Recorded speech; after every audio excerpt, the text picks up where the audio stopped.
Can you actually make a full-time living just from thrifting from Goodwill, Deseret Industries, Savers, Value Village, stores similar to this?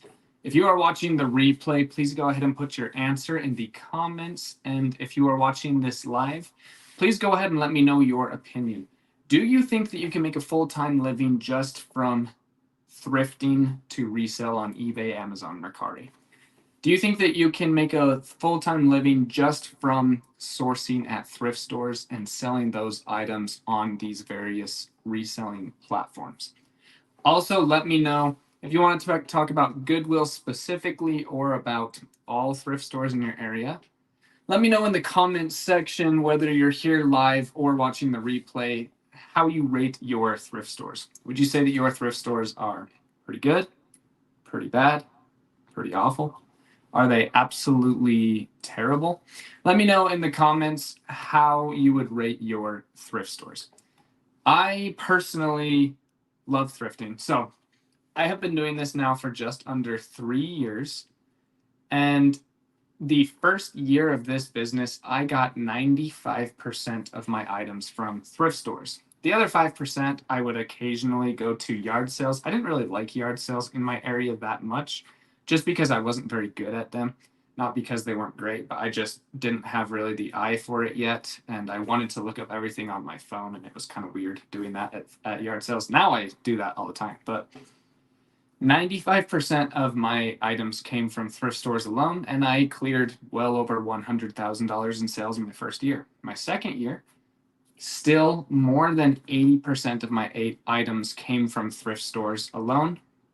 And now in my third year, I actually have more of a diversified allocation for sourcing. I actually get probably half of my items from thrift stores and about 25% from online arbitrage and bulk buying, another 20% from yard sales, and then 5% other like miscellaneous methods of sourcing. So I definitely think that you can make a full-time living by reselling alone, depending on the state you live in, especially if you are in a low cost of living area. I mean, I think most people would consider $40,000 a year a full-time income. It's not the greatest full-time income, but that's a full-time income for a lot of people. $60,000, I think you can definitely make $60,000 a year from just reselling from thrift stores alone. But let me know in the comments, do you guys think it's actually possible to make a full-time living just thrifting from Goodwill and other thrift stores? Now, I actually went to Goodwill today in Layton, Utah. So I did just move to Syracuse, Utah, for those of you that follow my channel closely. It's good to be here. Awesome living situation we got here. So I'll just go ahead and show you. I went to like 4 thrift stores today, 2 Deseret Industries, 1 Savers, 1 Goodwill. This is the bag from the 1 Goodwill that I went to. Allow me to show you guys what I got. So this is the North Face puffer jacket. It's a women's medium. Very nice. This is the thermo ball. Not sure if you guys can see that, but this is the thermo ball. I paid $7 for it.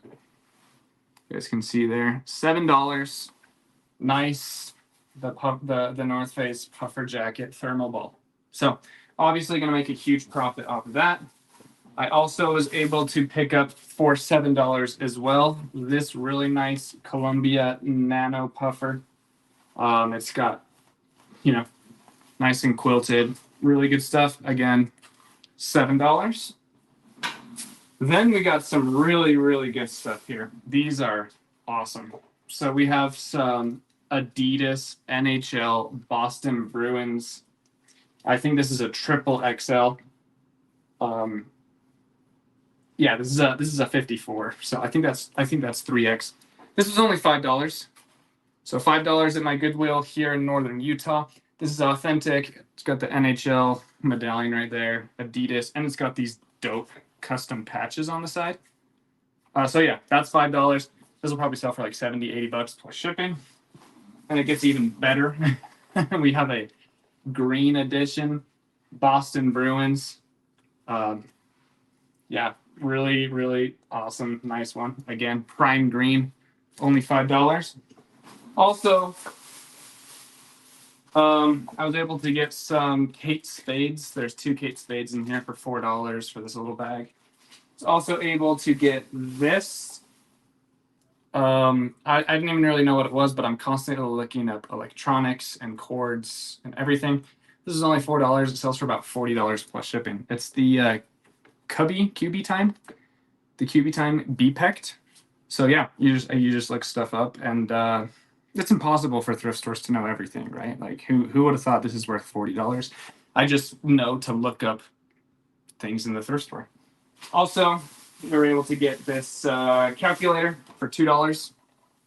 It's just a nice little Casio FX. This is the FX 9750 GII. This sells for about $18. Probably get maybe 15 plus shipping. So good stuff. I mean, I spent $34 and probably made, I don't know,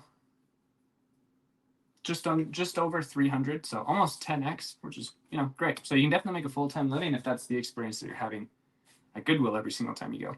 Plus, I went to 3 other thrift stores that day and pulled out similar quantity in all of the other stores as well. So it's definitely possible from what I'm doing. Now, I want to know from you guys, is it possible to go full-time reselling from thrift stores? From going to Goodwill, Savers, Value Village, whatever the major thrift stores are in your area. And also, are you full-time? Yes, I am full-time. Also, do you find more value and profit in mom and pop shops or in the big chains like Goodwill and Savers and Value Village and stuff like that? Also, this is a new setup. Let me know if you guys can hear me well, and also what the picture quality is. So I'm gonna head over to YouTube right now and see if the video quality is decent or not. But yeah, so let me know.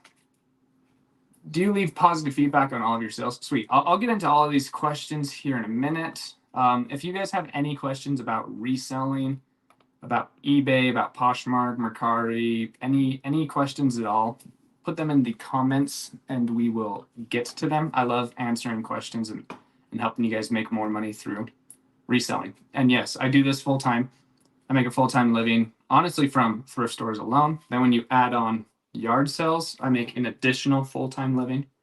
And when you add on retail arbitrage and online arbitrage, I make an additional full-time living, which is awesome. Very blessed. It's definitely something that I think the average person can definitely do anywhere in the country. So let's talk about it. Everyone's saying hi.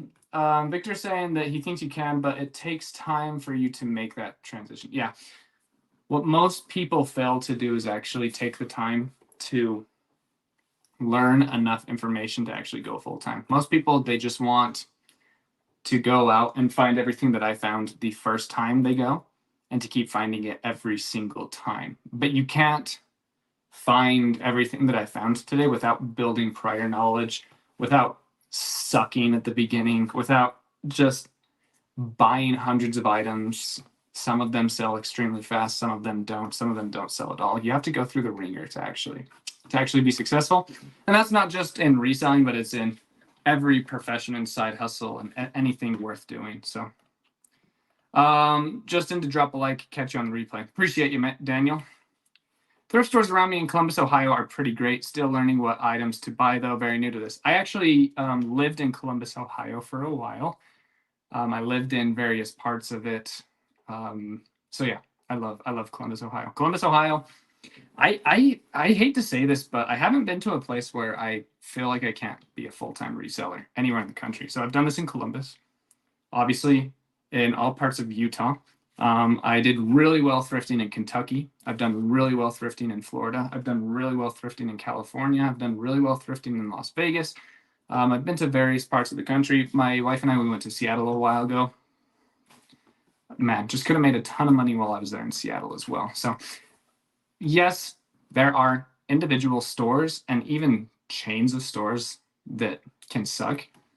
But everywhere I've been able to make a ton of money from thrift stores and yard sales and all that good stuff. We just sold a VCR player, which is great because that's a Sanyo VCR player, so it doesn't sell as well. But at the Deseret Industries today, I got a Sony VCR player for 10 bucks. So we just sold a Sanyo VCR player seconds ago, and now we get to replace it with this. So I get to, now I don't have to keep stacking up huge inventory in my garage because we're buying inventory that moves. It's awesome. Also, let me know, like, I never really show the things that I buy in a day live. Do you guys kind of like, do you guys, I'm just kind of spitballing here. Do you kind of like the idea of me opening a live with all of the items that I found? Maybe breaking them down, why I bought them, things to look out for, and then like doing like a Q&A. What do you guys think? If you guys are here, there's 108 people here in the chat. Do you think that that content is bad, okay, good, great, or amazing idea? Is that content that you guys would like? Do you guys think, hey, I'm going to go, you should do a hunt series? Oh, definitely. No, yeah, I'm definitely going to be doing a ton more content. If you guys didn't catch my last video, I think I titled it, It's Time to Sink or Swim on eBay, reselling, selling on eBay or something like that. I talked about how I'm going to have significantly more time to make content for both of my channels. So I'm actually super excited about that. But yeah, what do you guys think? Maybe I can start a little series maybe once a week where I just show you everything that I bought that day. Because right now I'm going to about 3 to 7 thrift stores every single day. And so maybe on the days that I do go to more thrift stores, I can talk about what I found that day. So I'm seeing a lot of you respond positively, which is great. So maybe we'll go ahead and do that. So Mike says, mine are okay, but I lack the knowledge, so I miss a lot of deals. Okay, that is awesome awareness. Just understanding that, hey, you're not going to be able to find everything in the beginning because you just don't know yet. You don't know what you don't know. So it's important to watch channels like mine and other channels here on YouTube that, you know, Tech and Sports and Daily Refinement, Commonwealth Flipper, all of those channels that teach you how to be successful as a reseller. Keep learning new items to look for. The best thing to do. So I'm going to talk about this. I have a JRide Flips video coming out of everything that I found today pretty soon. In that video, I talk about how the best way to actually learn how to find items in the wild and to become a better reseller is if I show you like a Sony VCR player like this that I bought for $10 and it sells for about $40 to $60 plus shipping. Go look for Sony VCRs, but also you should think, wow, maybe VCR players just sell well in general.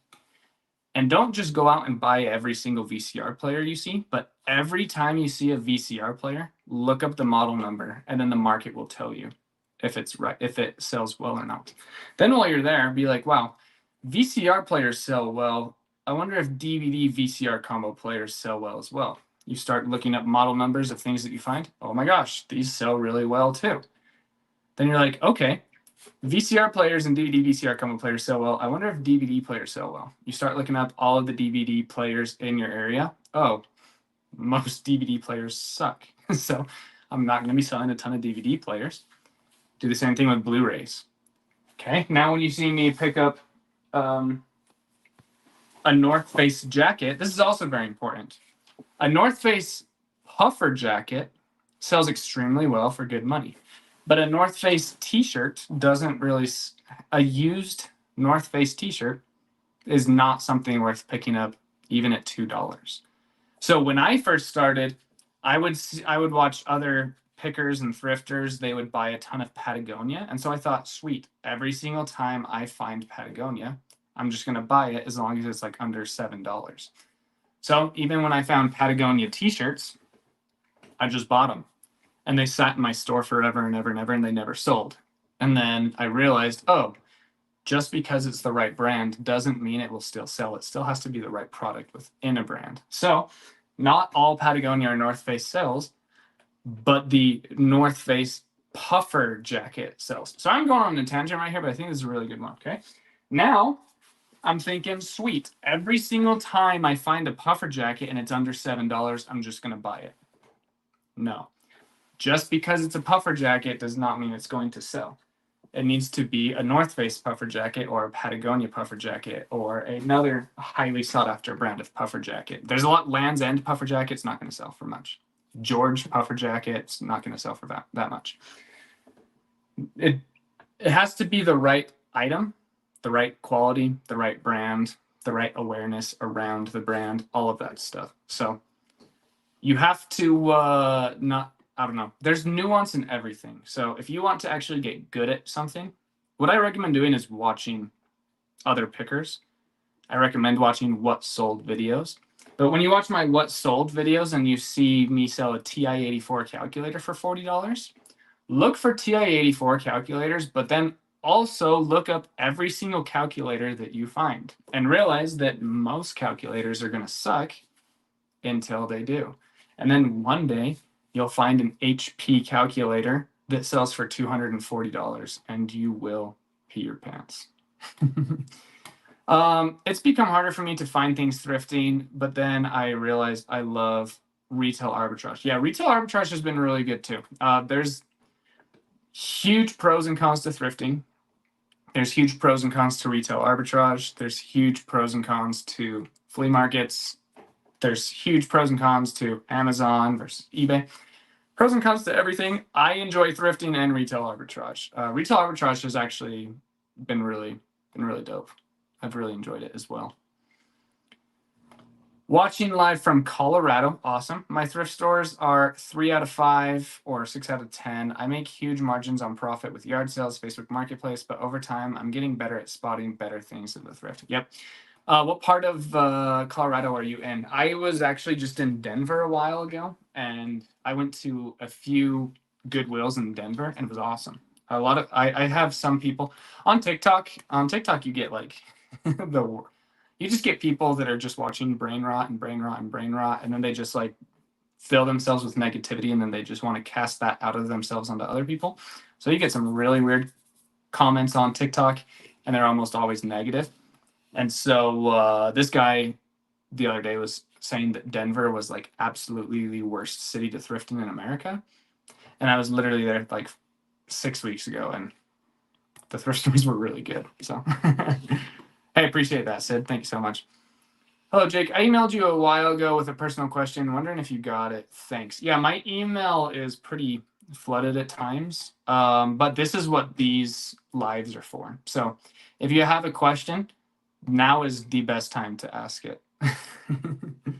Guys, I see my wife in the chat. That's funny. I've never seen her in a chat in a live chat before on my channel. Hey honey, how you doing?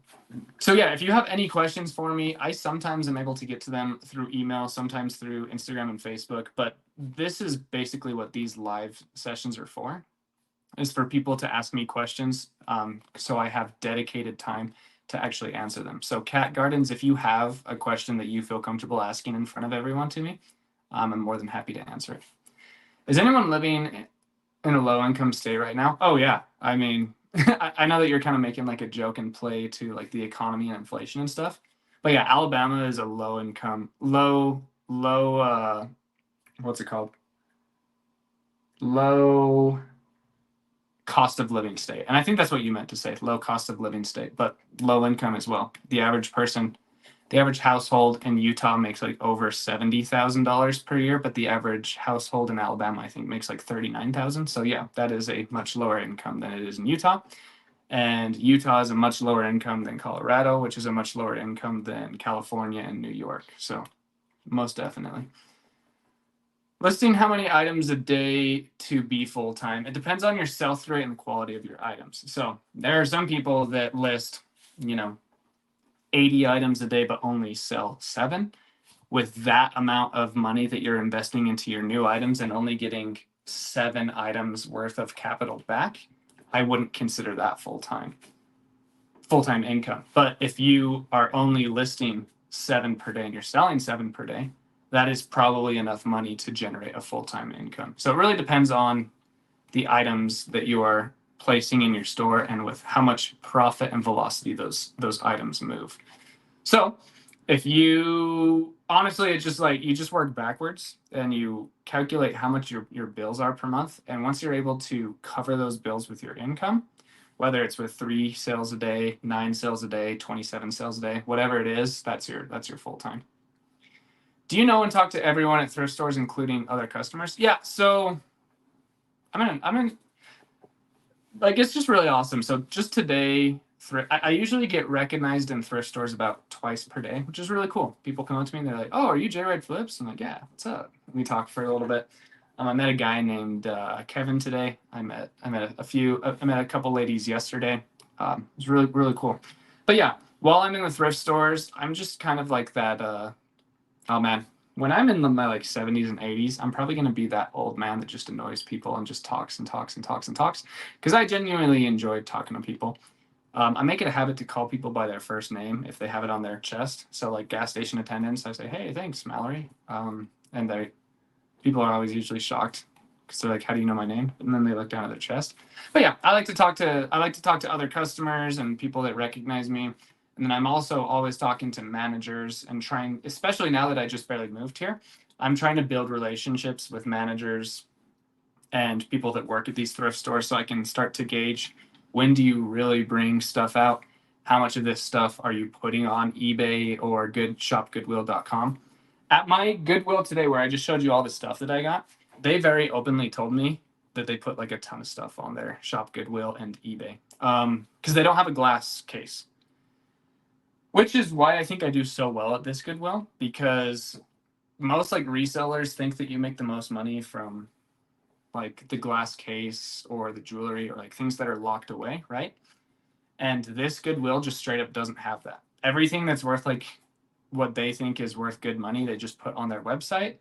And so a lot of resellers, they go to the Deseret Industries that is right next door in Layton, but a lot of them skip over the Goodwill because they don't have that glass display.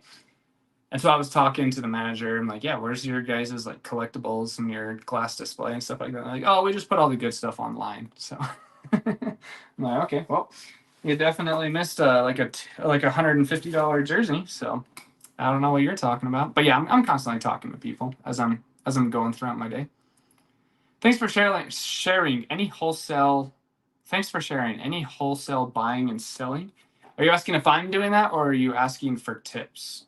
So I'll answer both. First off, yes, what's really cool is in the link below, I have a buy or sell on Mercari.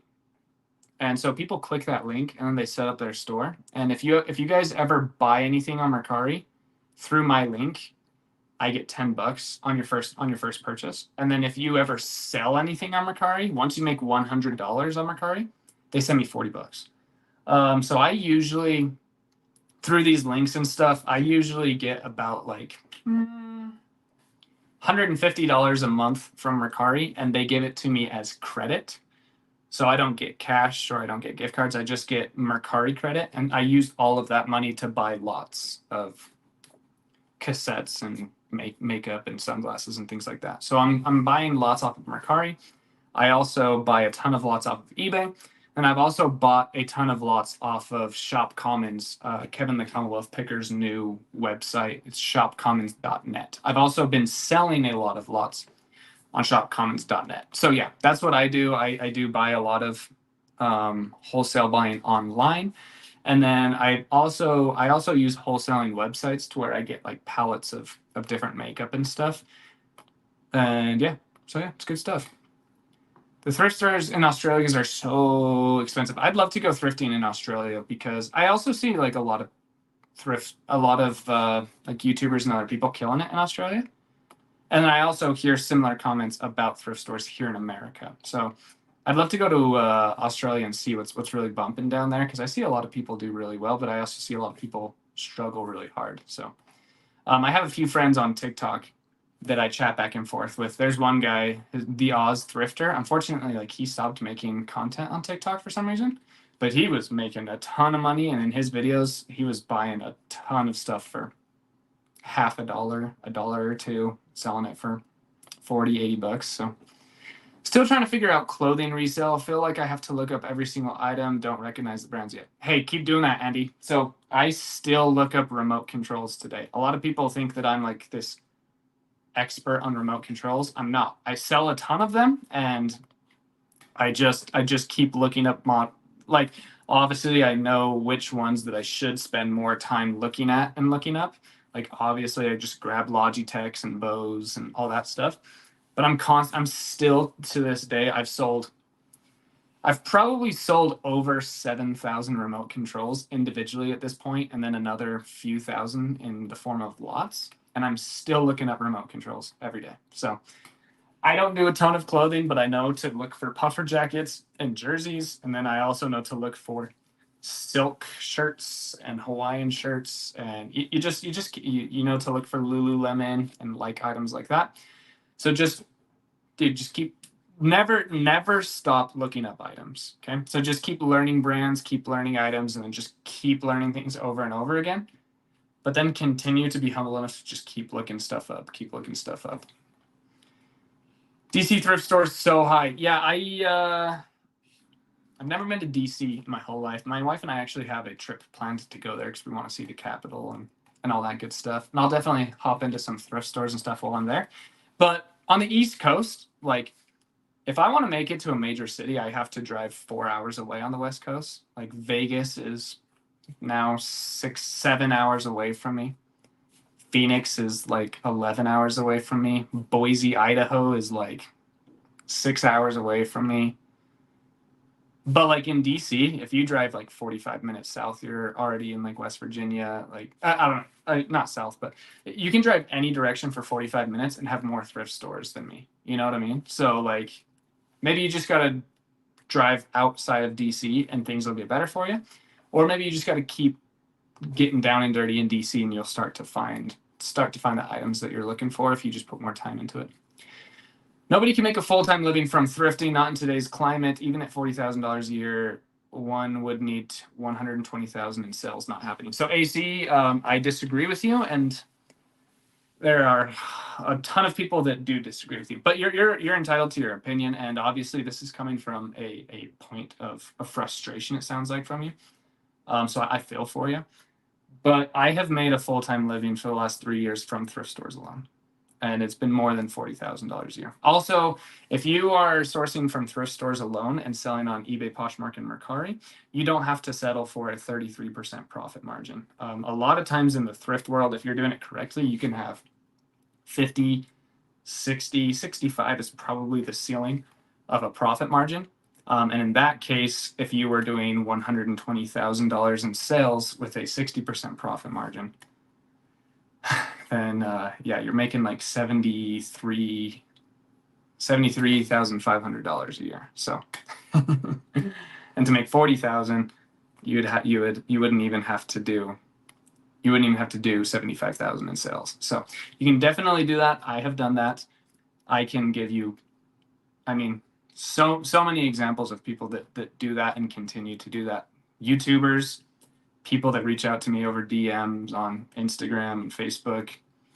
There's AC.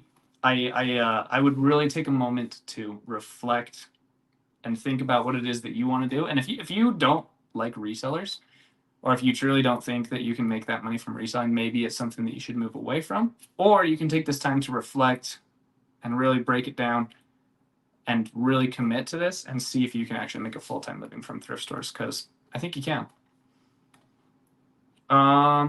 What's the best item to flip with eBay on a low budget? So there's a lot of them. Depends on where you live. So like, for example, here in Utah, I think like the lowest purchase price of something at a yard sale is like $1, you know? Like if I find like a pair of sunglasses, like eyeglass frames like this, I say, how much do you want for this? A lot of times I'll hear $1 as like the cheap, right?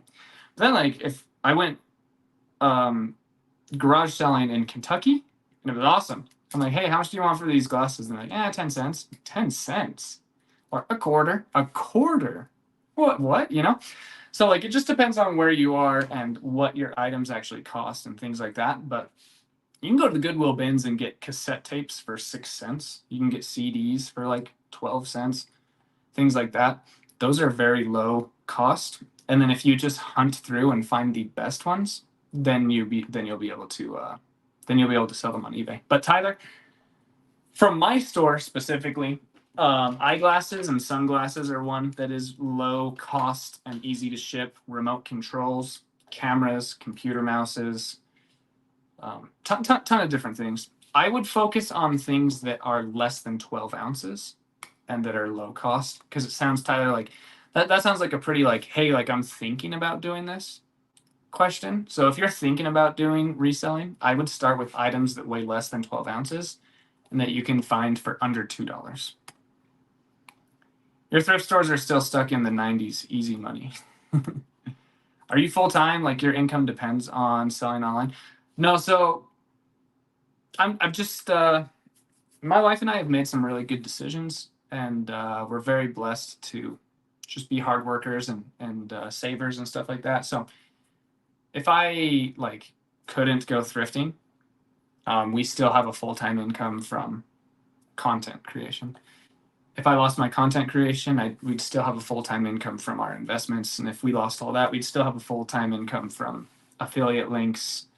And if all of that fails, I know that I can go out and knock doors and sell people pest control or solar and make a full-time living. So right now, my income isn't dependent on selling online, but it is a huge, like I make the majority of my money from selling things online. So I do make a full-time living from reselling. When you sell eyeglass frames, do you include the lenses or do you remove them before shipping? Nope, I include them. I just put in the title frames only in all caps. And then in this description, I put frames only, lenses will need to be replaced. And then I ship them with the lenses. And then the customer understands that they have to take out the lenses and replace them with their own. Do you leave positive feedback on all your sales? Yes, I have automated feedback where the second that it gets, I don't even know when it leaves positive feedback. I think it's upon like delivery or something. It just automatically leaves positive feedback for the buyer. J-Red Flips, what do you think the upper limit of reselling is as a solo individual profit-wise, no employees? Gosh, there's just so many different factors. So like, I know a guy who does this by himself, and he buys and refurbishes. Sorry. I know a ton of people that make $500,000 a year by themselves. Sorry. Technical difficulties. I know a few guys that have their own junk removal company, and they don't even have employees for their junk removal company. It's just them, and they resell from their junk removal. I know guys that have a electricity recycling business. They just put out on Facebook or they put on signs across the town, we recycle your unwanted electronic goods. And then they just take all of the good stuff and list it on eBay, and then they just donate all the crap that isn't worth anything or is actually broken.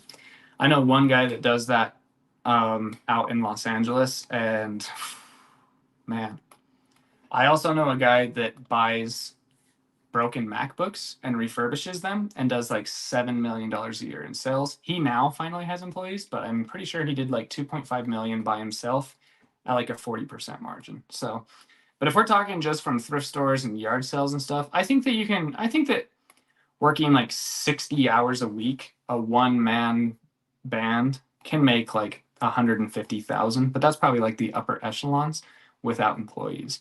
But then if you're making 150,000 and you're like maxed out, you'd be dumb not to bring on employees, because then you can start making 300,000 and then bring on another employee and start making $500,000. So yeah, I would definitely recommend, if you start to get to a point where you are making a ton of money and you can't make more because you don't have more time, get an employee for sure. I find more value in estate sales here in DC area. Yeah, estate sales are nice. I love estate sales. Hey Jake, thanks for all you share. I've learned countless tips from your channel. Much appreciated. Thanks, Mark. I almost knocked over my light again. Your volume seems a little lower than normal. Yeah, it's definitely lower because I've been moving. My move was like not insanely difficult, but it wasn't like easy. So I put the store on vacation mode for a while, and I haven't been listing. While I was on vacation mode, I didn't list a single item as well. I just let it ride and stuff, and yeah, but yeah, things are good. If you want to watch my last video, called "It's Time to Sink or Swim" It's time to sink or swim selling on eBay. It'll go over everything that I'm currently doing and what my future plans are. Big chains, I find better deals. Mom and pop look up the values because they have the time. That's true. And I know a lot of mom and pops that like ask above eBay comps. But then I also know mom and pops that are like, they sell $200 Walkmans for $1, you know? So it's just all kind of different. It just, each individual thing is different. But yeah, I find success and failure in big chains and mom and pop. Do you guys say ma and pa or mom and pop? If there's you know those like maps of the United States, and it'll say like, it'll be like a darker color for more people that use mom and pop, and then a lighter color that use ma and pa. There's like heat spots in the United States where people use one over the other. It's funny. Do you send with a stamp when selling baseball cards? No, because eBay has this awesome thing called white plain. It's called eBay standard envelope. If you send it in a plain white envelope, which I have right here, let me show you. If you sell a card for under $20, then you can send it in just a plain white envelope, and you can send it for 63 cents if it's 1 ounce. If it's 2 ounces, it goes up to like 84 cents, and if it's 3 ounces, it's like $1.11. Those prices fluctuate, but that's about currently what it is right now. Wow, look at this. Thank you so much. Hey Jake, watching you while eating dinner with my stepdad, and his birthday is this weekend. If you wouldn't mind wishing Jeff a happy birthday, keep up the good work. Thank you so much, Collect with Kelly. Happy birthday, Jeff. Jeff, happy birthday. I'm going to make up a little story about you, Jeff. Let's see how close I am. Jeff is 62 years old. He lives in Chicago and he loves fishing. So Jeff, I hope you catch the biggest bass you have ever caught sometime this year. Actually, probably next year, because it's going to start cooling down in Chicago, like honestly this week. So happy birthday, Jeff. Hope I was close. And thank you, Collect with Kelly, for the $10 super chat. That's awesome. Thank you so much. Let's see, 2-part question. With flips, does it cross-list in bulk? If so, may I have your referral code? Yeah, so the referral code should be in the description below. You can bulk upload. So you can, like, everything that's in your eBay, you can bulk upload it into Flip, but then you have to individually list all of your items into the different platforms because each platform's structure is different. So if they all followed the same, what's it called? If they all followed the same like coding and infrastructure, you'd be able to do that. But because all of their listing processes are different, you can't just do it all in one shot. How do you feel about estate sales? I like estate sales. Estate sales are good. It's hard to like say like all thrift stores are good or bad, all garage sales are good or bad, all estate sales are good or bad. It all depends on obviously the person that left behind the items. It depends on the company running the estate sale, and it depends on how much the prices are, how many people in your area are going to these estate sales, things like that. But overall, I really like estate sales. Driving, but we'll watch later. Currently making a decent part-time living only from Goodwill, struggling to go full-time. Love it, Nick. Nick, you comment on my videos pretty often, so I appreciate you. Yeah, let's chat later. I think we can get you to full-time, man. Do you promote all listings the same or use recommended of eBay? Yeah, I promote all of my listings. I've played around with promoted listings. I have now upped them to 3.1%. So I promote all of my items at 3.1% across the board. It doesn't matter what the item is, and I promote it at 3.1% as it's listed. So I don't wait like a week or a month or anything like that. Just the second that it gets listed, I promote at 3.1%. But yeah. Sweet. Would love to know how you document cost of goods and sales and such for your own purposes for taxes. Awesome. This is not tax advice. I'm just a 28-year-old on the internet. You should definitely talk to a CPA. I have a S corporation, so every penny that goes into my business bank account, the government assumes that I'm going to pay taxes on that amount until I declare my deductions. So I only buy things for my business with a credit card that I pay off with money from my bank account. So when I do cost of goods, it's literally, honestly, my taxes, it's obviously broken up into cost of goods, employees, gas, storage, computers, all of that stuff. But basically all it is, hey, let's say $100,000 went into this bank account, 84,000 came out, I pay taxes on 16,000. 1 million came into the bank account, $720,000 come out, I pay taxes on 280,000. That's what the S corporation is in a very basic level. But the way that I do cost of goods is I just have it averaged out across all of the items that I buy, because I buy so many items with frequency that I'm able to show, hey, sometimes I buy items for $2, sometimes I buy them for 40, but I have such a long history that I can declare an average of $4.50 or $7 or $9 or whatever it is.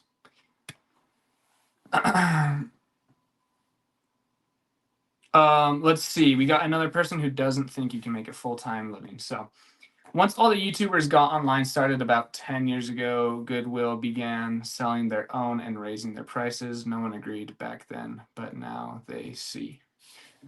So you two see. But I disagree, man. I've only been doing this for 3 years, and I've made the majority of my sales on eBay from thrift stores. So, hey, man, thank you for all of the knowledge. I'm doing pretty good for my first year of taking eBay seriously. I'm a little worried about how taxes are going to work. Can you give a brief explanation? Yeah, talk to a CPA for sure. Keep as many detailed notes as you can on your business, but do not do taxes on your own with side incomes. If you just have one W-2 income, you don't need a CPA. You just say, hey, this is how much I made on my W-2 and I had no additional income. If you have a job and side income and real estate and stocks and dividends and all of these other side incomes, that's when you definitely need to hire a professional to do all that for you. But my biggest advice is do not do your taxes on your own. Definitely. And like a lot of CPAs will give you a free consultation. So they'll tell you how much everything that you need to do. And then you can decide to pay them, yeah, go ahead and file my taxes for me. Or, hey, thanks for the information, buddy. So, but I definitely recommend getting a CPA for that. I'm in Powell, Ohio, right outside of Columbus. Powell is awesome. So when I lived in Columbus, Ohio, I did door-to-door pest control. So I went everywhere in Columbus, like everywhere. Dublin, Blacklick. I went all the way up into Powell. I went into Marion as well. I went all the way down to Chillicothe, everywhere in between, right? Reynoldsburg, everywhere. One time I lived in an apartment in Reynoldsburg, and then the other time I lived in an apartment in Grove City. So yeah, I know Columbus, Ohio very well. Powell is cool. I really like Powell.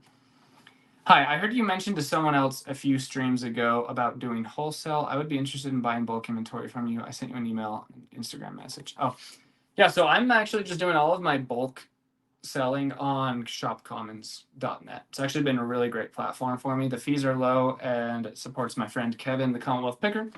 And it's a great platform for the eBay reselling community. So if you're ever interested in all of the things that I'm selling wholesale, I just have it on shopcommons.net.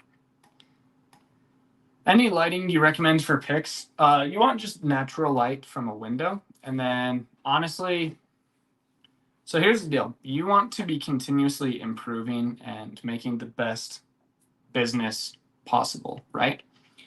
I don't know if you guys know Osborne to Thrift. He was a YouTuber for a while. He stopped making reselling content videos, but he makes a very, very, very good income reselling on eBay to this day.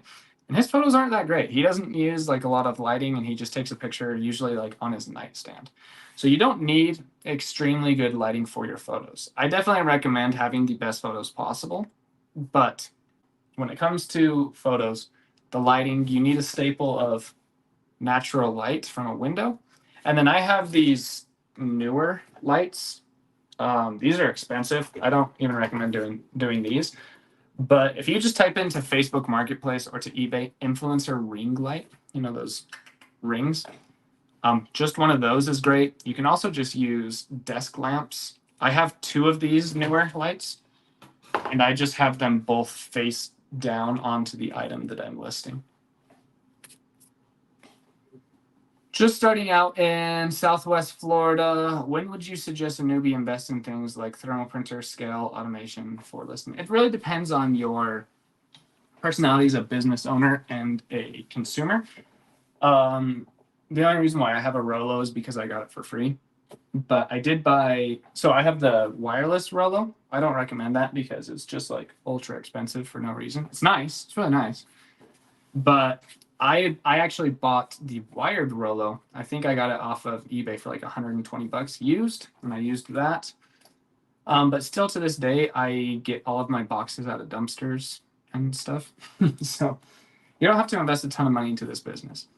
I would recommend getting a printer when you are sick of doing whatever it is that you're currently doing. So when I first started, I would just get QR codes from all of my sales, and then I would go to the post office and they would scan it and print off the label and put it on for me.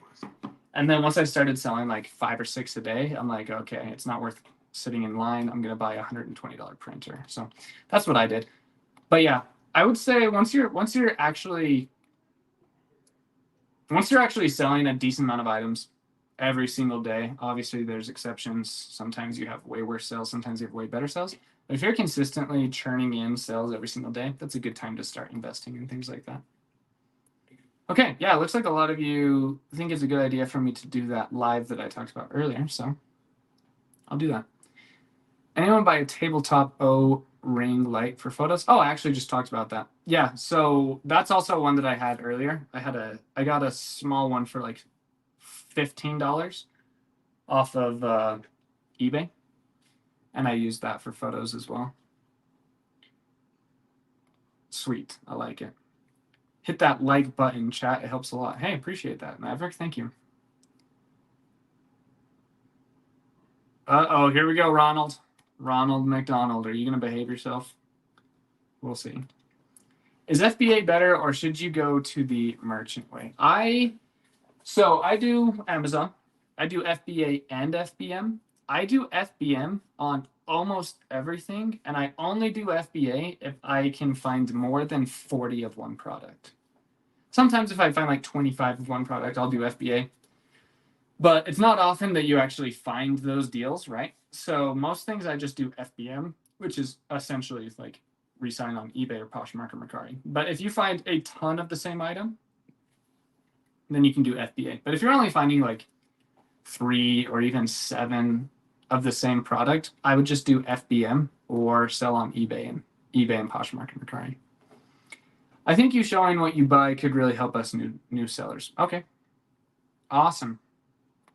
Hi, do you price everything the same across all platforms, or do you price higher on Poshmark? Nope. Whatever I list it for on eBay, I cross-list it to Poshmark and Mercari, and the price stays the same.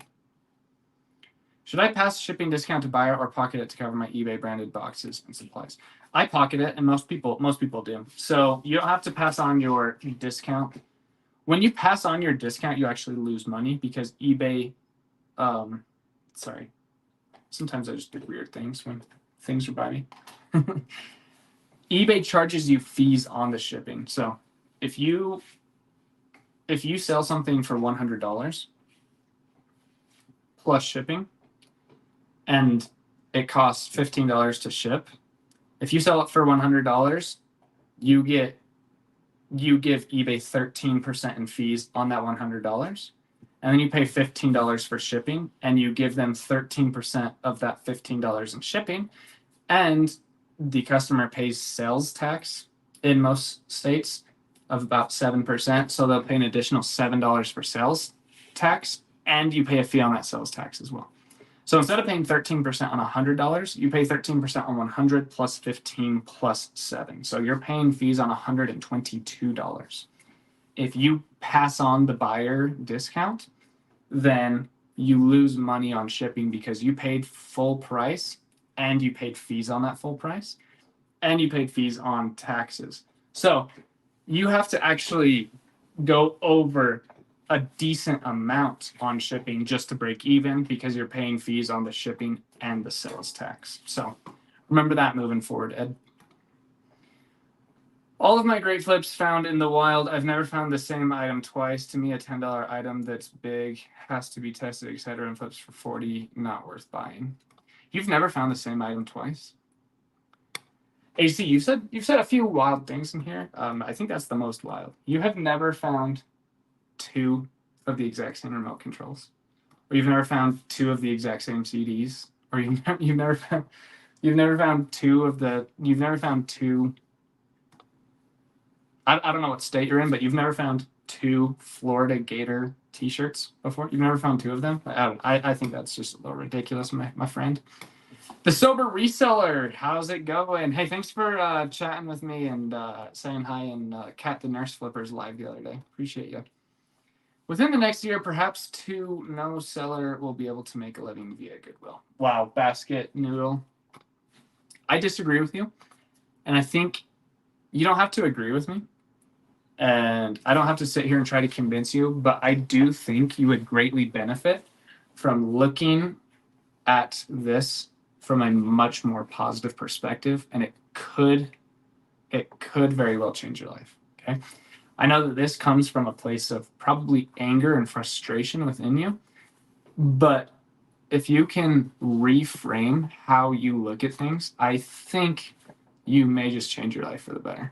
If you inherently look at things in that negative scope, you will not be a full-time reseller in 2 years because you are projecting that into your space. And the second that 2 things go wrong in a row, you're done. You're done. Without a positive outlook on what you're doing, if 2 or 3 or 4 things go wrong in a row, you're cooked. You're cooked. And it's not the 2 or 3 or 4 things that went in a row's fault. It's your fault for having that negative demeanor and letting that kill you.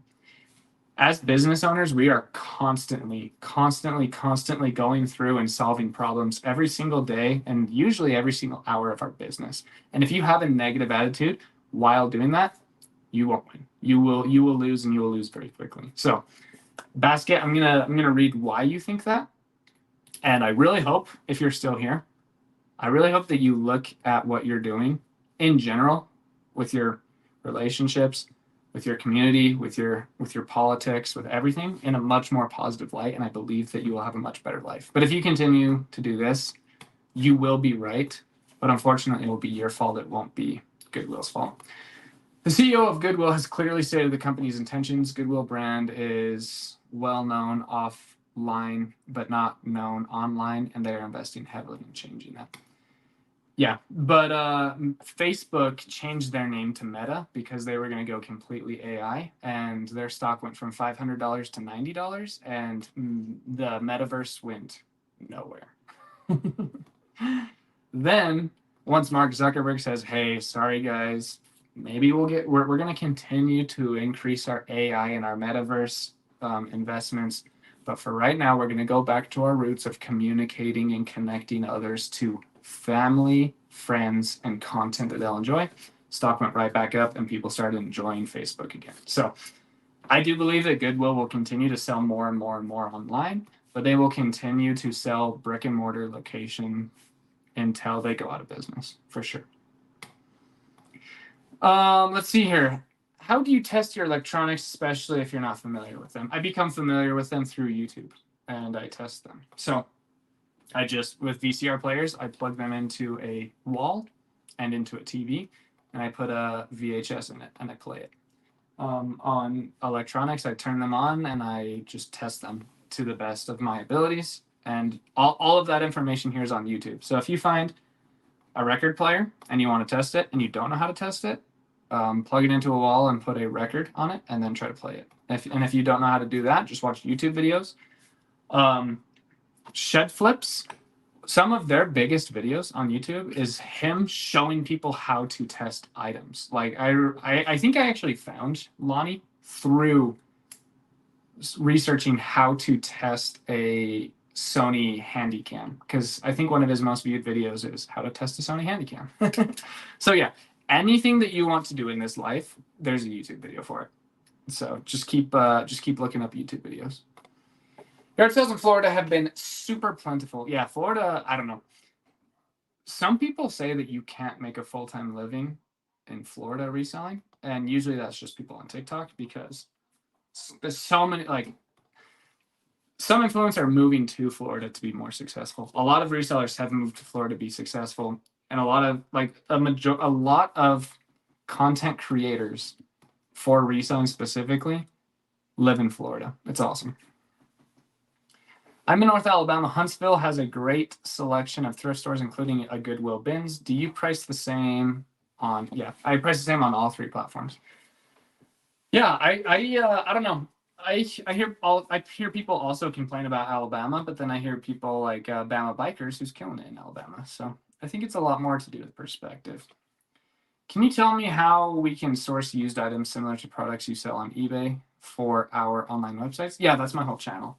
So go to thrift stores and go to garage sales and look for similar items that I'm looking for. Do you ever soak? No.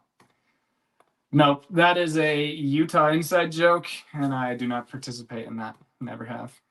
Do you have an LLC? I have like 5 LLCs, all under an S corporation umbrella.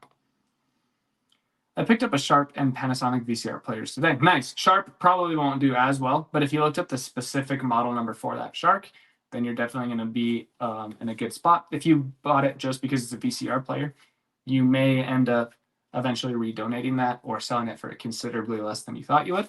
Panasonic should do great. But yeah, just make sure you're looking up the model numbers for each individual item that you find, and you'll be golden. You already asked that. Thank you. I already answered it. $10 for both. Not bad. That's what I got my Sony VCR player for today. I recall always telling the bearded picker to stop showing specific items he found. He destroyed me about 5 years ago, and now he agrees and refrains from doing so. Same with Lindy Glenn. Stop the cap, stick to facts. You're not going to like this, and maybe some of the other 160 people in this chat aren't going to like this, but you destroyed yourself. If you blame your failure on other people, you are never going to succeed. Laws change every single day. Climates change every single day. Consumer bases change every single day. And if your success is dependent on other people not succeeding, then you won't, okay? Now, I say that with as much love as possible. People without arms, like there's a guy that is playing D1 college basketball with one arm. You can make so much money.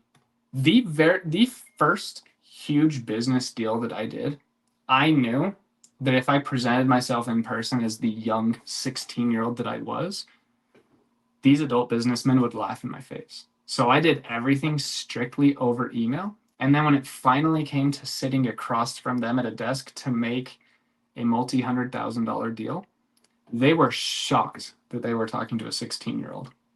Because I didn't make the excuse of being a 16-year-old, I just knew beforehand, hey, these guys are probably going to write me off if I pitch to them face-to-face as a 16-year-old, so I'm going to pitch them over email, and the internet and email is a beautiful thing.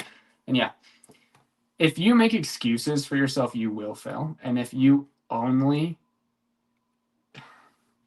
So much of entrepreneurship is just trying over and over again.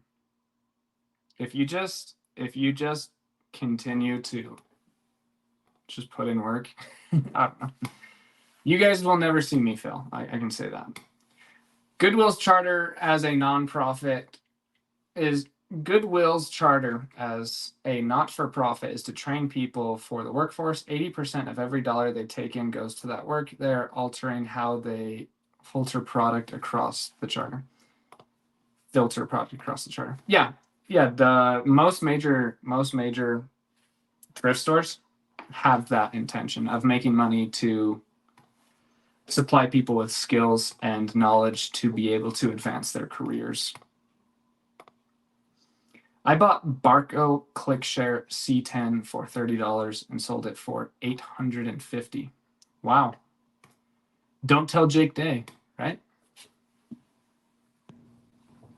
Jake still doesn't understand supply and demand.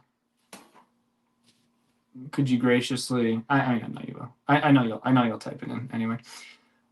Jake, unfortunately, I love you, man. Jake Day still doesn't understand that a positive mindset and overcoming issues every single day will always triumph. I promise you that happens, buddy. You can, in fact, put people out of business by informing others of their products and sources. Jake, this is entrepreneurship. An individual cannot go out of business. Entrepreneurship is a single person making money and possibly bringing on employees and partners to also make more money, right? Jake Day is the only person that can put Jake Day out of business by harming yourself or quitting. I cannot put you out of business. No one on the internet can put you out of business. You are the only person who can put yourself out of business by refusing to adapt. And I'm not talking about you specifically, because you do pretty well for yourself. But you have this inside of yourself that the government can put you out of business, or Target can put you out of business. If someone murdered you, you would be put out of business, obviously. But dude, Nike has been almost out of business so many times, and they just continue to triumph over and over again. Triple M almost went out of business, and they just decided, hey, you know what? We're just going to stay in business. It's like so many companies, so many entrepreneurs, their backs are against the ropes, and everyone tells them, including them, everyone tells them, you're going to go under, you're not going to succeed. And the ones that say, I'm not going out of business, never go out of business. So there are real estate agents that make more money in recessions than other real estate agents make during a buyer's market.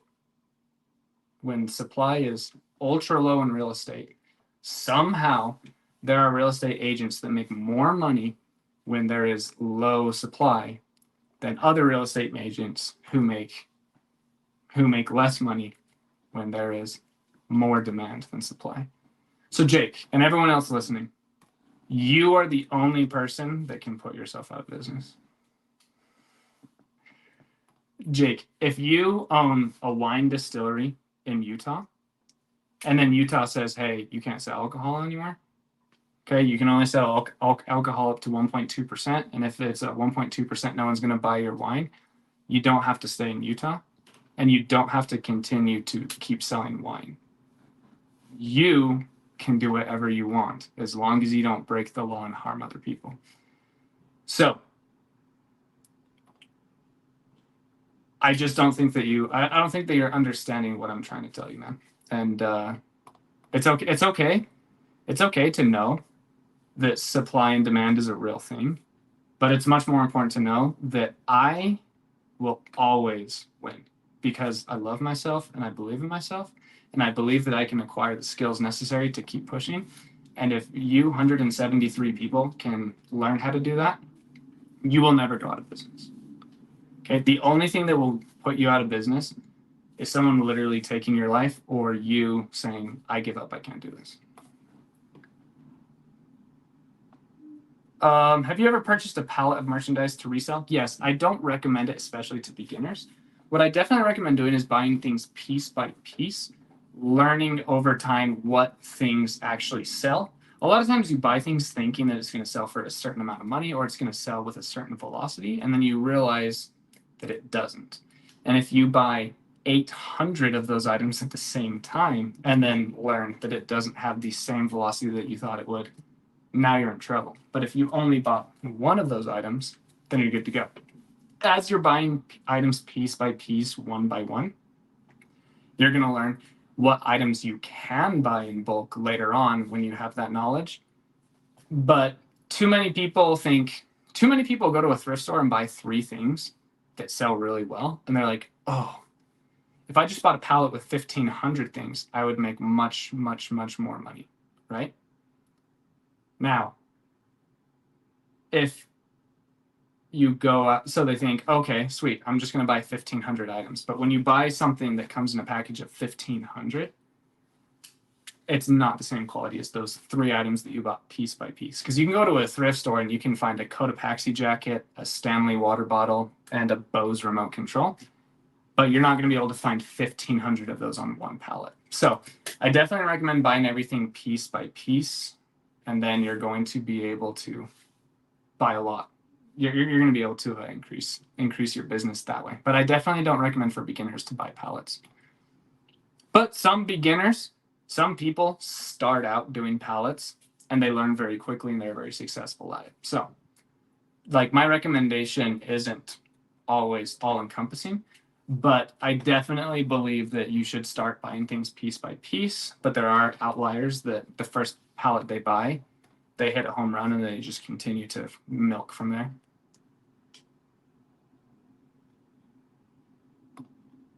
I'm just Key. Hey, J Ride, first time caller, long time watcher. Just wanted to say big fan. Appreciate you, man. I love your channel too. Everyone should go subscribe to I'm Just Key. He's a reseller and he does YouTube content. He focuses mostly on video games, but I see on your Instagram, you're also killing it on Threads. I got to figure out Threads. But I see you selling VCRs and all that good stuff too. Also, I know it's a VHS player, but I like to say VCR because it triggers more comments and engagement. Let's see here. Which credit card to use for most points for shipping, please? So there's a lot of them out there. The one that I use is from Chase. It's the business preferred card. It gets ×3 on points, and I use it through Pirate Ship. How do you set up an Amazon store for commissions? I have one. I forgot. I think you have to have like a. So there's different tiers of this. So there's just simple affiliate marketing. You don't have to have a following whatsoever for affiliate marketing. You just can tag products and drop those links anywhere on the internet you want to. And then there's also different tiers of that where you can be like influencer marketing and things like that. That's just a quick Google search to see what you qualify for and things like that. But yeah, you don't have to have any social media following or anything to just drop links. Do you use Linktree or StanStore? No, I don't use any of those. I just have one link at a time. Which desert industry should I go to in Utah? All of them. All of them are pretty dope. I would say Layton. And it just depends on what you're looking for. If you're looking for the exact same things as me, Layton is kind of weaker. But Centerville is awesome. The Welfare Square DI is probably my favorite one for electronics and things like that. Brigham City. Oh, wow. I just sold a remote control for $100 from Boston Scientific. So, Jake Day, put me out of business for scientific remote controls. Go eat up all of that demand. You got this. Dude, Jake, you do what sold videos, man. What are you talking about, bro? But yeah, there's a lot of really good desert industries in Utah. Honestly, there isn't like really too many bad ones. Provo is like, so Provo is the biggest one. And I feel like every time I go to the Provo DI, I either absolutely, like, I do really, really well, or I do awful. For some reason, that one's like the most volatile. But yeah, honestly, I haven't found a desert industries that I don't like. Even in Richfield, Utah. Like Richfield, that one's pretty decent. It's a lot smaller town. But yeah, it's good. Goodwill doesn't even sell things out of Goodwill anymore. They price markups are ridiculous. Yeah, it really varies from store to store. So like for example, I'm not sure if you were here, but I got 2 puffer jackets for $7 each and 2 authentic Adidas NHL jerseys for $5 each. So there was no markup there whatsoever.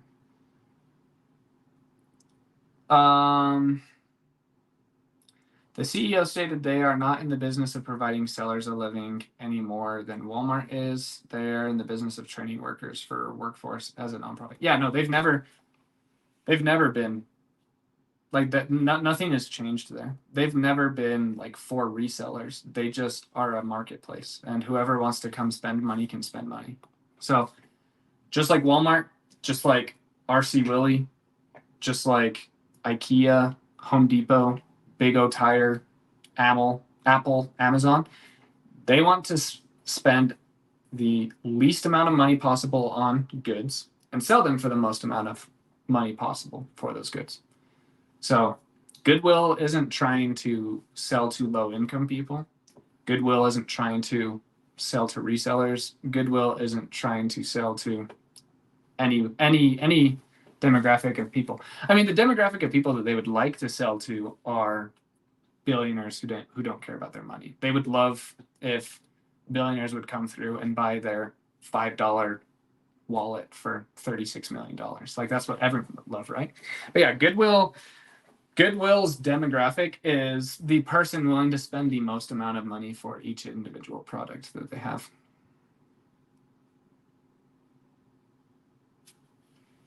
When Walmart moves into a small town and puts all the mom and pop shops out of business, is it the mom and pop shop fault? Yes, absolutely.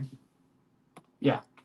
Yeah, as an entrepreneur, you have to fight against competition. So yeah, absolutely. Yeah, that's not a question I had. If a big corporation comes and puts a mom and pop out of business, it was the mom and pop's fault for not overcoming and staying in business. As emotional or logical as you want to be about that, it sucks.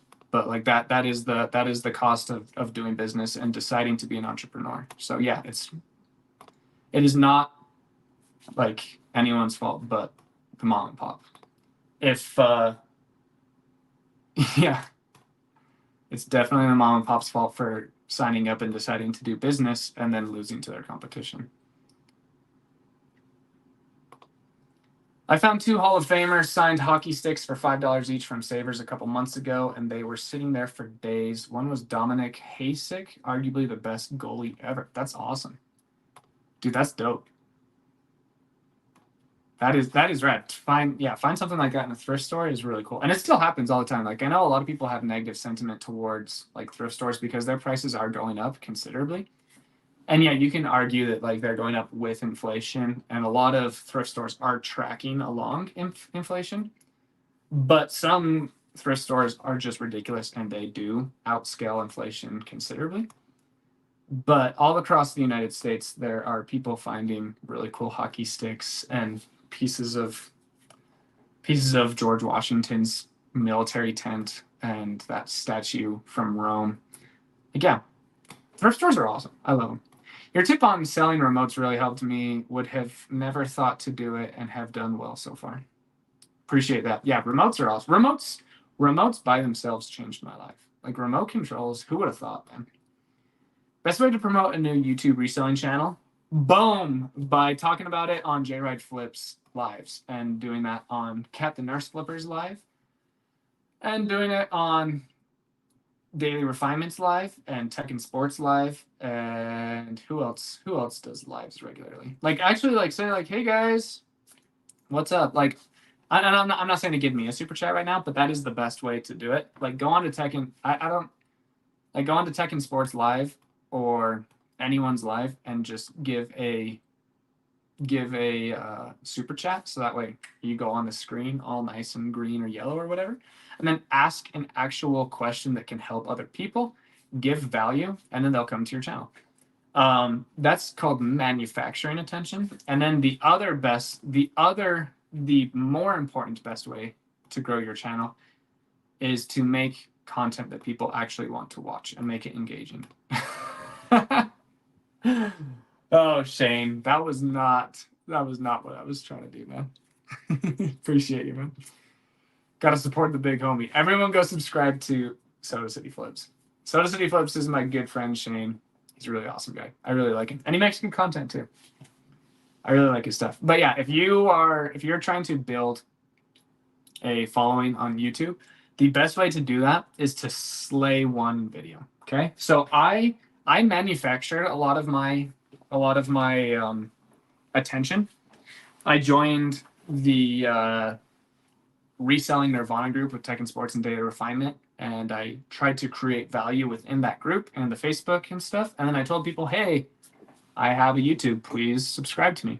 I also bought an item from Kevin, the Commonwealth Picker, and asked that same question that you did, knowing that he would shout me out to his audience and say, oh, this was a viewer sale from Jake Ryder. It says, hey, I just barely started a YouTube channel named J Ride Flips. I would appreciate any comments or tips that you have for me.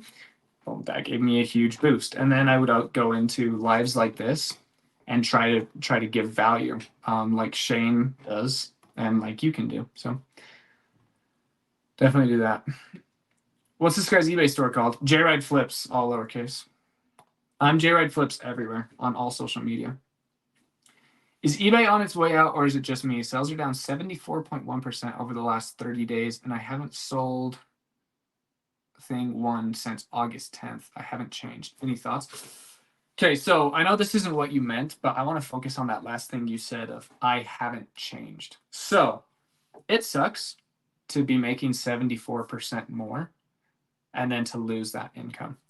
But if you haven't changed, clearly eBay could be changing, or your consumer is changing, or your customers are making changes and you're not adapting toward them. So if you are noticing things coming, like if things are changing within your business in a negative way, you need to make changes to make it become positive. So yeah, but yeah, Steve Boyd, I've seen you in my chats a lot. You've commented on a lot of my videos. I think that you are really doing your best to make a living or a side income. I'm not sure what your goal is on eBay, but I don't feel you saying that with anger. I actually read that as if you are saying, hey, I'm trying my best and things aren't working the way that I want them to. What should I do? And I really, my best tip, and this irritates a lot of people, but my best tip to you is to do whatever you can in your power to find better items, to find items that people are searching for and have more demand. So the best thing you can do is to stop buying what you're buying right now, because your sales are down 74%, and only focus on things that are selling better. And a lot of times we get trapped in like, I gotta list 15 per day, or I gotta list 100 per week, or I gotta have the same amount of listings going out every single day. If you're doing that right now, I would recommend to stop doing that and only list good items. If you're listing 15 a day right now and you can only find 3 good items per week, only list 3 good items per week. It's going to solve your cash flow problem. And then hopefully when you start finding those better items, you're going to be looking for those better items. You're going to increase your knowledge in finding better items. Holy cow, this is awesome, guys. You're going to get better at finding these items, and then you're going to give life back to your store because you're getting better along the way. Thank you so much, Cesar Nunez. Is it It's probably Nunez, right? You didn't put the little accent over the end, but I think it's Nunez. I went on a Mormon mission to Mexico, and one of my companions was named Elder Nunez. He was a cool guy. But yeah, appreciate that. I think you gave me a sticker, but I can't see it through StreamYard. So I really appreciate that. Thank you so much. You guys are awesome. Why don't YouTubers ever share their eBay store? I don't really know a YouTuber that doesn't. Can you guys, are there YouTubers that don't share their eBay stores? I share mine. Kevin shares his. Tech and Sports shares his. Data Refinement did share his when he had one. ADH Dave shares his. Carry American Arbitrage shares his. Paige, the 1 Foot Flipper, shares his. My Great Reseller Life shares his. Josh Galt didn't, but he now shares his. Does Flippin' Ain't Easy? No, I don't know if he shares his or not. Sunny Las Vegas, he shares one of his, he hides another. But yeah, I think like 90% of YouTubers share their stores. Messes with numbers, page views. You pick up any breakables? Yeah, I do. I'm not very good at glass and ceramics and stuff. Not because I'm afraid to ship it or whatever, because I do ship those out when I find them. But I just don't know a lot about glass. I mean, glasses and sunglasses are considered breakables, I guess. So I do pick up breakable. I pick up anything that's profitable, that's smaller than my torso, typically. So yeah, breakables. I mean, I sell a lot of electronics, and those are very breakable. But I think you're talking about glass specifically. I like to see your eBay store and review your sold section. Clearly, it's J. Wright Flows. Let's see here. Trying to get to some questions. How do you calculate shipping for lengthy, oversized items? eBay rates have kept me from selling bats, a tennis racket, and an old vacuum that's too hard to disassemble. Yeah, so I just know kind of what they go for because I've shipped so many of them. Lisa, just a very blanket statement. I know that you're in Wyoming.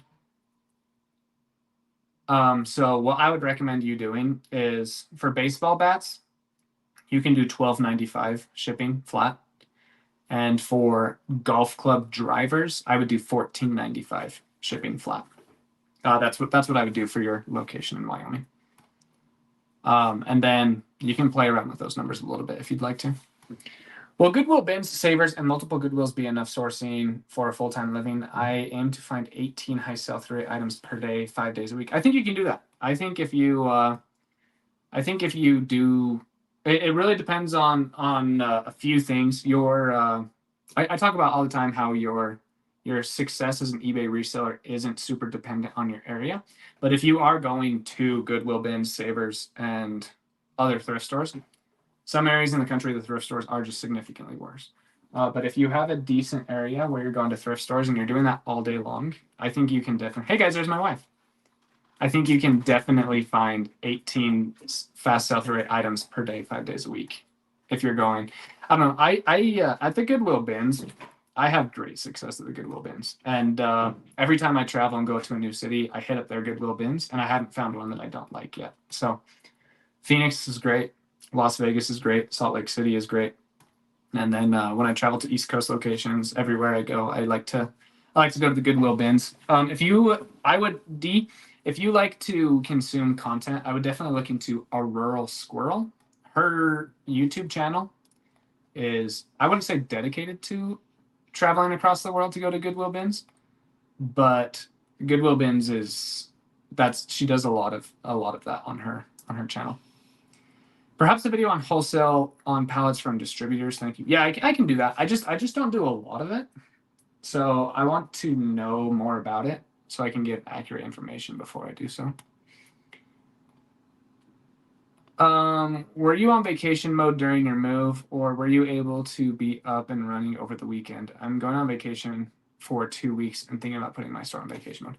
Yeah, I put my store on vacation mode. If I moved a year ago, I would have just I was still in the building stage, so I would have just moved everything in the weekend and not even put it on vacation mode. But right now I'm in a place where I have great work-life balance. So we just really took our time moving, and I put my store on vacation for like 6 days, and then I took it off vacation 1 day early. Guys, we're rich. We just sold a basketball card for $1.69 plus shipping. Holy cow, guys. We are rich. Wow, I sold a signed rookie card for $1.69 plus $1 shipping. What a world we live in. Let's see here. Running a 50% off coupon, thoughts while you're on vacation? I mean, if you wanna keep sales like similar, then yeah, that's probably a pretty good idea. But yeah, A 50% off coupon is aggressive. So that will definitely increase velocity of your sales. Like 50% off coupon, that's big league. That means you want to sell stuff. I do great with 15% off offers and coupons, and then I do much better at 25%, much better at 33, and I've never really tried over 33. Wow, guys, you guys don't need to be sending me these Snapchats. I really appreciate them. So wow, this is awesome. Thank you so much. Add this to your monkey ears and Mountain Dew supply at the new place for you and your wife. LOL. Thank you so much, man. That's awesome. I'm actually on a root beer kick right now, though. A&W root beer is, I don't know, it's just hitting right now. So I'm drinking a lot of A&W root beer. So I will buy 7 bottles of root beer with that. Thank you. Actually, I'll buy 3 Alani New energy drinks for my wife because that's what she likes to drink, and then 3 root beers for myself. I'm moving to Tucson in a couple months and excited for more sourcing opportunities for my business. Tucson is awesome. I love Tucson. I like, this sounds like throw up coming out of my mouth, but I like underground indie bands, and Tucson is a great scene for those guys. So I go to like really underground indie bands in Tucson, and yeah, Tucson is a great place. Great place for music. I really like Tucson's really cool. I also really like Sedona. Sedona is probably, aside from St. George, where I just moved from, St. George is probably my favorite city in the world. And then my second favorite city is probably Sedona, Arizona. I love Sedona so much. Welcome to Northern Utah. Appreciate you, Xander and Dad Metal Detecting. Oh, it sounds like you definitely have a YouTube channel. Xander and Dad Metal Detecting. I'm gonna make a note to look you guys up. I love metal detecting. That's also one of my weird things that I like. I got a metal detect. I got several metal detectors for Christmas growing up. So yeah, I'll look you guys up. Xander and Dad. Did you need a store subscription if eBay has no seller limits? So having the store subscription just gives you a few different benefits. But you can just, I don't know. If you are doing this as a hobby, you don't really need a store. If you're doing this as like kind of like a huge side income and you eventually want to go full time, I would definitely recommend getting a store subscription. Soda City bars, dude, that's root beer's. That's the ugly cousin root beer. Like if Mugs or A&W isn't available, you get bars. Bars is bottom tier. It's good. It's still root beer. But sorry, man, heavily disagree with you. Mom and Pop, but I'm still a Yankee at heart. Most Texans probably say Ma and Pa. Yeah, Ma and Pa, Mom and Pop. I wouldn't be surprised in the least if Target merchandise acquired the eBay platform to compete against what Walmart has done before they get squashed. That's an interesting concept to think about. Walmart is going hard in the reselling game. As a content creator, I'm obviously extremely excited about that because I can just make short form videos and tag a Walmart product, or I can make YouTube videos and tag a Walmart product, and that's going to be great for guys like me. But yeah, world is changing every single day. How you doing, Jake? Hey, Mike. Appreciate you being here. Mike, I hope you and I can meet in person one day. You're very active in the community, so I'm sure I'll see you at some highway sale someday. But from what I've heard and from what I've seen from you, you're a good guy. Do you always promote your listings on eBay? Yes, I was promoting all of my listings at 2.6%. I went back down to 2.1 for a while, and now I'm back up to 3.1. And I'll let you guys know if I ever make changes to that. eBay is a $10 billion a year revenue operation. Walmart is a $600 billion, for example. Yeah, no, Walmart is massive. Walmart is massive for sure. Utah Jazz, the best. That's what I'm talking about. We're going to suck again this year, but hopefully we'll get Cooper Flagg or at least Ace Bailey or Dylan Harper. Dylan Harper wouldn't make a lot of sense on the team because we already have so many young guards. But yeah, this draft class is stacked, so I'm actually really hoping the Jazz suck for one more year so we can get good draft picks. I've been watching your channels for a year. I'm in Brigham City, but we'll see you at a DI or Savers someday soon. I worked with Carrie and Don American Arbitrage before they went to Vegas. Oh, that's awesome. That's so cool. Yeah, I'm planning on going to Brigham City twice a month. And when I go to Brigham City, it will definitely be to start the day at open at 9 a.m. and then I'll travel south from there. But I'm planning on going there 2 times a month, maybe 3. So maybe I'll see you there, and I'll probably see you at Ogden or Layton or something like that too. Hey Jake, how do you stay motivated after bad deals and bad customers? Oh, I love talking about this. Okay, this is one of the hardest things in business.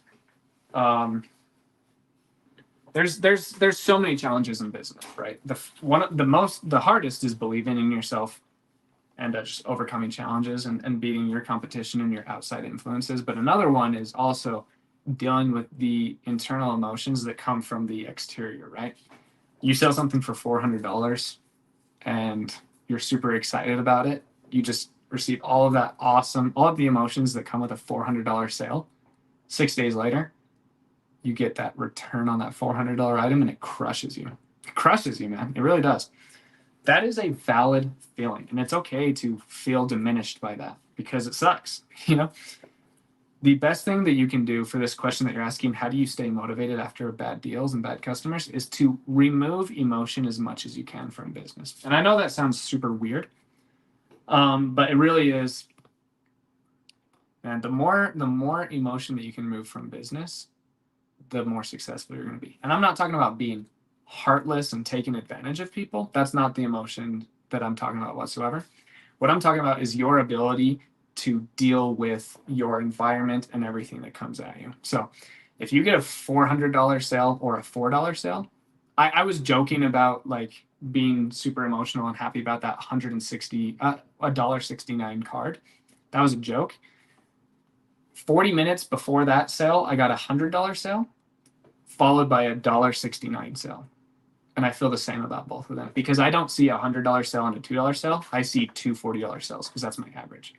Every time I see a return, I don't see a $100 return as opposed to a $2 return. I just see $40 return every single time because I try to reduce that emotion out of my business as much as I can. It's difficult to do even for a guy that is much lower on the emotional spectrum than the average person. It's still difficult for me to remove those emotions, especially in the beginning. I remember my first KitchenAid mixer return. Oh, dude, that almost crushed me. You guys almost never met J-Ride Flips because of that. I almost gave up.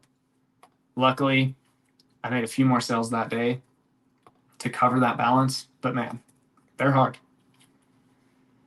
Laws of human nature. Okay. This comment and this username is perfect for this situation. Laws of human nature. I just had $1,800 in return in 3 items. Cost of goods was $125. It is what it is. That's tough, man. Because the law of human nature says that you are going to be very emotional about that. And human nature, you're doing everything that you can to survive. Your body doesn't even want you to thrive. It just wants you to survive. And so if anything negative happens to you, the law of human nature says be very emotional about this so that you never have to come across this situation ever again. And we have to kind of fight that. And we have to say, you know what? It is what it is. I lost $125 plus shipping on 3 items, possibly also the value of those items because they may come back in worse condition. It is what it is. As hard as that is, just got to keep moving. And laws of human nature, I'm preaching to be as emotionless as possible. But man, oh man, if I had $1,800 in returns in 3 items within a week of each other, I would have a hard time having a good attitude, for sure. For sure, okay? So, yeah, no worries if you're not having the best attitude right now. That's a tough one. How much profit can I make only doing this on weekends? So if you follow Gary Vee, I don't know, if you only did this Saturdays and Sundays or Fridays and Saturdays, whatever you consider a weekend, I think that you will make a little bit of money short term that will just keep compounding and growing on itself. So if you can do this every weekend for 9 years, you'll make a ton of money. If you only do this every weekend for 3 weeks, you will probably lose money on what's that business word called? Opportunity cost. Opportunity cost wise, you'll lose money if you only do it for like 3 weekends and then give up, which is a high probability with human nature. But if you stick with it, yeah, you can definitely make a ton of money just doing this on weekends. Been watching me for about a month. Just started my reselling journey this week. Very excited. Awesome, Jacob Moody. I'm excited to hopefully you come back to these lives and you can give us some updates on how things are going. I'm rooting for you. How do you feel about the new format of the eBay app? So I have two phones, and I have the new format on one, but not on the other. So they like beta release those, so it hasn't hit my second phone yet. So, but yeah, I like it. Also on the Seller Hub, I also noticed today there's a new performance tab called advertising. Um, Everyone that knows what I'm talking about, go to your Seller Hub, and then everyone comment what their ROAS is. And actually, guess what my ROAS is first. So I just recently started promoting at 3.1%. My average is probably around like 2.8 because I was promoting at 2.1. You know, my ROAS, which is your return on investment, like how much money you spend to make more money. My ROAS is 33.03. What's your guys's? Everyone let me know in the comments if you know what I'm talking about. Go to your Seller Hub, go to your new advertising badge if you have it, and let me know what your ROAS is. Chai Charlin has a ROAS of 9.18. Let me know what your guys' is as well. Do you source on OfferUp or Facebook Marketplace? So in St. George, I didn't because there wasn't as much opportunity. There definitely was. But I actually do think I'm going to start adding that as more of a branch into my business here up north. I do plan on doing more Facebook marketing, more Facebook Market pickups. Let's see. I have to make 4K profit for my bills plus cushion. I can do that in thrift stores only. I don't know if you're stating that or asking that. If you're stating that, that's dope. And if you are asking that, then I think you can. Oh, ROAS of 33.33. Oh, wow, you're beating me by 0.3 because I'm at 33.03. ROAS 7.41, 11.19, 45.84. Wow, that's really good. 45.84 is really good. That's awesome. Yeah. Yeah, so people ask, is promoted listings worth it? The higher your ROAS number is, the more worth it is to promote. The lower your ROAS is, the less it is. Yeah, words. Okay. Love this guy. Love you too. Northern Utah, full-time realtor, part-time eBayer. Jake is brilliant. I hope to see him in the field up here, JC. Oh, dude, that is such an awesome combo. Full-time realtor, part-time eBayer. That's dope. Dude, you're just a salesman through and through, man. I'm excited to meet you sometime. I'm excited to meet you. I have my real estate license. I've never sold a house before. I've sold myself a house before, but like I don't like actively sell other people houses. But I could do it one day. I've always thought about getting into it. I don't know if I ever will. How much is it possible to make only working on the oh. I live in Grove City. Oh my goodness. Chad, what is up, man? Wolfman Goodies. Howdy everyone. Great show, Jake. Wolfman Goodies. Also another really awesome YouTube channel. Everyone go follow Wolfman Goodies. He does a lot of what sold videos and awesome member of the community. Just a great guy overall. But I told my wife I'd only be here for 90 minutes. We're now at 100 minutes. So she is starting her Ninja Creamy, which means she is going to start settling down for the day. So I'm going to go hang out with my wife for a few hours. Really appreciate you guys coming out. I appreciate the super chats. They're not necessary, but it really is just a really, really cool thing. So thank you so much for that. If you guys have any other questions, if anyone has any burning questions, ROAS 49.49. Holy cow, Phoenix sales 85, killing it. Anyone that has any burning questions, put them in all caps in the next 45 seconds, and I will answer them on my way out. But yeah, thank you so much, Chad. I really appreciate you. But you guys really should check out Chad's channel.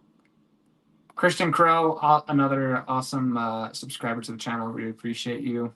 All the knowledge you drop and the questions you ask. 48.3 is really good. That is really good.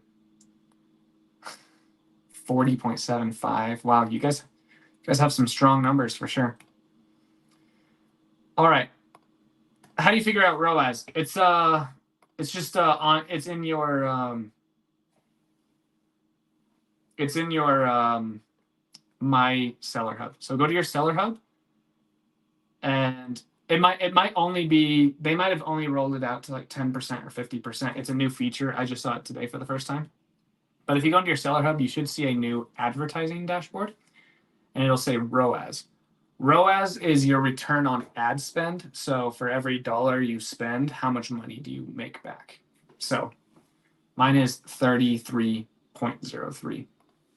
So for every dollar I put in, I get 33.03 back. So good stuff. All right, guys. Really appreciate everyone coming out here. I love you guys so much, but I love my wife more. Gonna go hang out with her. Okay. I'll see you guys later. Bye.